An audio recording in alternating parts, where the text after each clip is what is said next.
அனைவருக்கும் வணக்கம். அன்பால் இணைவோம், ஆரோக்கியமாக வாழ்வோம். இன்றே இணைந்திடுங்கள் ஹெல்தி ஹோம் சமையலோடு. இன்னைக்கு நம்ம ஹெல்தி ஹோம் சமையல்ல கடாய் ரைஸ் எப்படி செய்கிறதுன்னு பார்க்க போகிறோம். 2 தக்காளி கட் பண்ணி எடுத்து வச்சுருக்கேன். அதே மாதிரி 2 வெங்காயம் கட் பண்ணி எடுத்து வச்சுருக்கேன். 4 பல்லு பூண்டை துருவிப்போம். இஞ்சி பூண்டு பேஸ்ட் ரெடி பண்ணி போகிறனாலும் போட்டுக்கலாம்.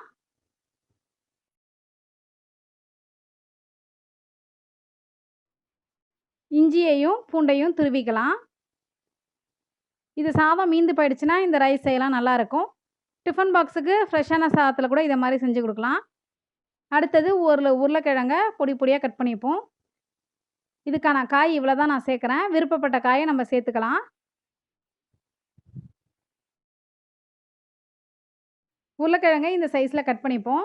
எப்போயெல்லாம் நம்மளுக்கு சாதம் மீந்து போகுதோ அப்போயெல்லாம் இந்த கடாய் ரைஸ் பண்ணோம்னா சாதம் காலியாகிடும். கடாயில் 2 டேபிள் ஸ்பூன் எண்ணெய் சேர்த்துப்போம். எண்ணெய் நல்லா சூடானதுக்கப்புறம் நம்மள்ட்ட உள்ள மசாலா பாக்கெட் இருக்கும்ல, அந்த மசாலா பாக்கெட்லேருந்து ஐட்டத்தை எல்லாத்தையும் சேர்த்துக்கலாம். அதில் உள்ள ஸ்டாரை சேர்த்துப்போம். பெருஞ்சீரகம் கொஞ்சமாக, ரொம்ப சேர்க்க வேணாம், கொஞ்சமாக 1/4 டீஸ்பூன் அளவு ஜீரகம்,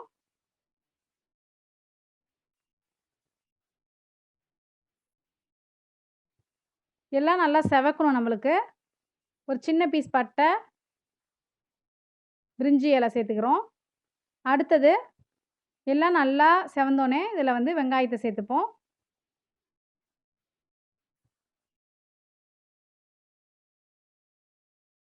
இந்த வெங்காயம் வதங்குறதுக்கு தேவையான அளவு உப்பு சேர்த்துப்போம். பேச்சுலர்ஸாக இருந்தால் ஈஸியாக இருக்கும் இதை மாதிரி செய்கிறதுக்கு. இந்த வெங்காயத்தோட இப்போ இஞ்சியையும் பூண்டையும் சேர்த்துப்போம். இஞ்சி பூண்டு பேஸ்ட்டு சேர்த்துக்கிறனாலும் சேர்த்துக்கலாம். இஞ்சி பூண்டு பேஸ்ட் வாசனை போனோடனே தக்காளி சேர்த்துப்போம்.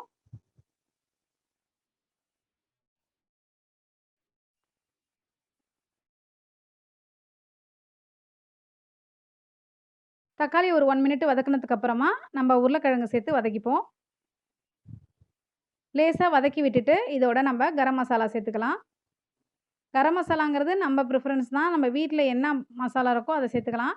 அதே மாதிரி நான் இன்றைக்கி பிரியாணி மசாலா இருந்தது, அதனால் அதை நான் சேர்த்துட்டேன். மசாலாவை போட்டு லேசாக வதக்கினதுக்கு அப்புறமா பார்க்க நம்மளுக்கு உருளைக்கிழங்கு பொரியல் மாதிரி இருக்கும். கொஞ்சமாக மஞ்சள் பவுடர், ஏன்னா கலர் கொஞ்சம் டார்க்காக இருக்க மாதிரி இருக்குது, அதனால் 1/4 டீஸ்பூன் இதில் மஞ்சள் பவுடர் சேர்த்துப்போம். லேசாக அதையும் வதக்கிட்டு 1/2 கப் தண்ணி சேர்த்துப்போம். உருளைக்கிழங்கு வேகிறதுக்காக நம்ம 1/2 கப் தண்ணி சேர்க்குறோம்.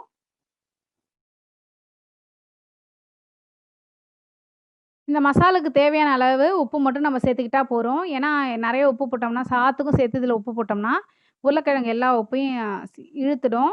அப்புறம் வந்து உருளைக்கிழங்கு உப்பாக இருக்கும். அதனால் இதுக்கு தேவையான அளவு உப்பு போட்டு மூடி போட்டு வேக விட்டுப்போம். வெந்ததுக்கப்புறம் பார்த்தோம்னா நம்மளுக்கு தண்ணியெல்லாம் இழுத்து இதை மாதிரி இருக்கும். இப்போ இதில் நம்ம மீந்து போன சாதத்தையோ இல்லை புதுசாக வடித்த சாதத்தையோ கலந்துக்கலாம். இதை மாதிரி உருளைக்கிழங்கு கட் பண்ணி பார்க்கும்போது நம்மளுக்கு வெந்திருக்கிறது வந்து தெரியும். நல்லா அழகாக ஸ்மூத்தாக கட் ஆகும். இதோட புதினா கொத்தமல்லி போட்டுப்போம் வேணுங்கிற அளவு. இப்போ வெந்த சாதத்தை இதோட சேர்த்துக்கலாம். 1 டம்ளர் சாதத்தை இதோட சேர்க்குறேன்.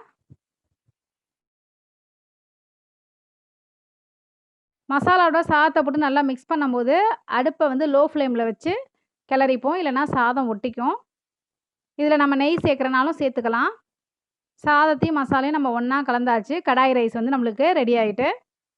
தாளிக்கும் போதே நம்ம நெய் சேர்க்குறனாலும் சேர்க்கலாம், இல்லைனா முடிஞ்சதுக்கப்புறம் 1 டேபிள் ஸ்பூன் அளவு நெய் சேர்த்து பரிமாறினா நல்ல வாசனையாக நல்லாயிருக்கும். அடுப்பை ஆஃப் பண்ணிடலாம்.